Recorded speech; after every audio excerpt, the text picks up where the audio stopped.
तो आज जो कहानी हम जानने वाले हैं वो भेजी है हमारे एक सब्सक्राइबर केतन ने। ये कोई सुनी सुनाई बात नहीं है, बल्कि ये उनके परिवार के साथ नागपुर के एक अस्पताल में हुआ एक बेहद डरावना अनुभव है। चलिए सीधे इस कहानी में उतरते हैं। केतन ने एक बात साफ साफ कही है कि इस कहानी को सिर्फ सुनना नहीं है, इसे महसूस करना है। उन्होंने लिखा है, और अब आप आगे जो कुछ भी सुनेंगे बस उसमें खुद की कल्पना करें। वो चाहते हैं कि हम उस डर को महसूस करें जो उनके परिवार ने किया था। तो ये कहानी शुरू होती है केतन के चचेरे भाई राहुल से। क्रिसमस की शाम थी, माहौल जश्न का था। राहुल अपने दोस्तों के साथ पार्टी कर रहे थे, लेकिन उन्हें इस बात का जरा भी अंदाजा नहीं था कि वो रात उनकी जिंदगी में एक भयानक मोड़ लाने वाली है। देखिए, राहुल का प्लान तो रात 11 बजे पार्टी से निकलने का था, पर दोस्तों के साथ बातें और मस्ती, वक्त का पता ही नहीं चला। जब वो निकले तो आधी रात बीत चुकी थी, और शायद बस यही छोटी सी देरी उन खौफनाक घटनाओं की वजह बन गई जो आगे होने वाली थी।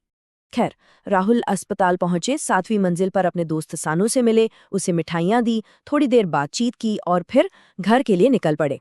अब तक तो सब कुछ एकदम नॉर्मल था, लेकिन जैसे ही वो लिफ्ट की तरफ बढ़े, बस वहीं से सब कुछ बदलने वाला था।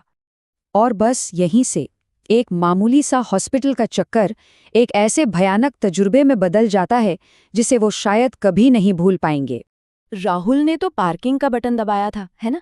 लेकिन लिफ्ट पार्किंग में नहीं रुकी, बल्कि बीच में ही रुक गई। दरवाजा खुला तो राहुल को लगा कि चलो कोई और होगा जिसे इसी फ्लोर पर जाना होगा। लेकिन जैसे ही उन्होंने लिफ्ट से कदम बाहर रखा, उन्हें समझ आ गया कि कुछ तो गड़बड़ है। ये पार्किंग तो बिल्कुल नहीं थी। सामने था एक गलियारा, और ऐसा अंधेरा, मतलब इतना घना अंधेरा कि कुछ भी दिखाई नहीं दे रहा था। वो कुछ समझ पाते, वापस लिफ्ट में जाने की सोचते कि तभी खटाक, लिफ्ट का दरवाजा जोर से बंद हुआ और लिफ्ट ऊपर चली गई।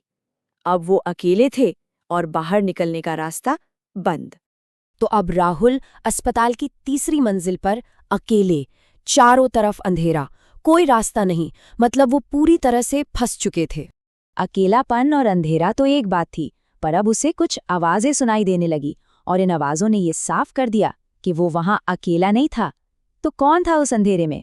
पहले तो ऐसा लगा जैसे कोई तेजी से उनके पास से दौड़कर गया हो, फिर एक औरत की सिसकने की आवाज, और फिर वो चिल्लाने लगी, मुझे बचाओ, मुझे यहां से निकालो। राहुल ने हिम्मत करके फोन की टॉर्च जलाई और उन्हें एक लड़के जैसा काला साया दिखा जो पलक झपकते ही अंधेरे में गायब हो गया। अब जब राहुल ने ये सारी कहानी घर पर सुनाई अपने चचेरे भाई केतन और छोटे भाई हर्ष को, तो दोनों का रिएक्शन एकदम अलग था।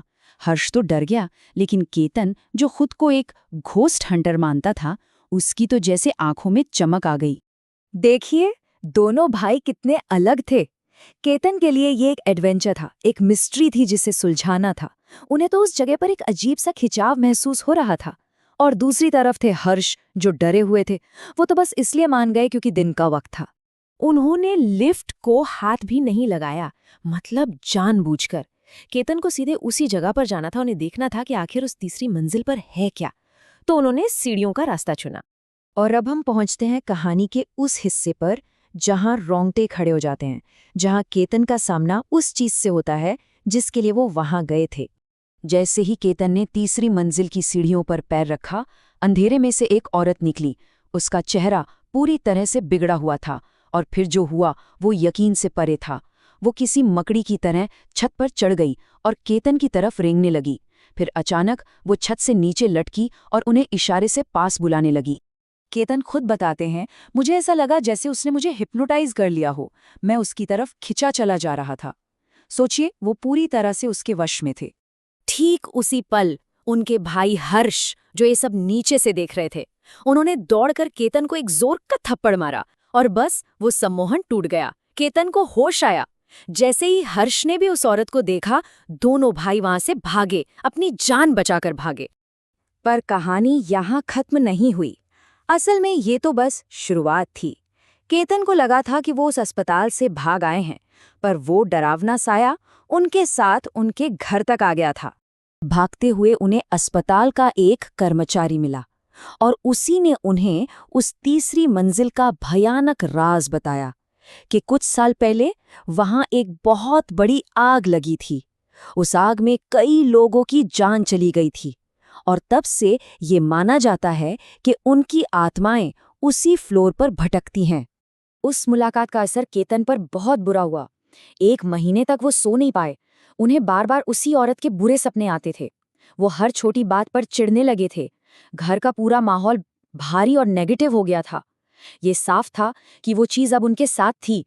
जब पानी सिर से ऊपर चला गया तो परिवार ने फैसला किया कि अब किसी विशेषज्ञ की मदद लेनी पड़ेगी और तब उन्होंने एक पंडित जी से संपर्क किया ताकि केतन को इस साए से छुटकारा मिल सके। पंडित जी का तरीका भी काफी अलग था। सबसे पहले उन्होंने नमक वाले पानी के बर्तन से घर में उस आत्मा की मौजूदगी का पता लगाया और जिस जगह केतन को करंट जैसा महसूस होता था वहां रखा पानी रात भर में काला पड़ गया। फिर घर की शुद्धि के लिए एक हवन किया गया और आखिर में सबसे जरूरी कदम, केतन को आत्मा से माफी मांगकर फूल चढ़ाकर वहां से बिना पीछे मुड़े चले जाने को कहा गया ताकि वो रिश्ता, वो कनेक्शन हमेशा के लिए टूट जाए। केतन बताते हैं कि उस पूजा के बाद सब धीरे धीरे ठीक हो गया, पर एक सवाल आज भी मन में रह जाता है। क्या वो आत्मा सच में चली गई या वो आज भी नागपुर के उस अस्पताल की तीसरी मंजिल पर किसी और का इंतजार कर रही है? और यही सवाल इस कहानी को और भी ज्यादा डरावना बना देता है।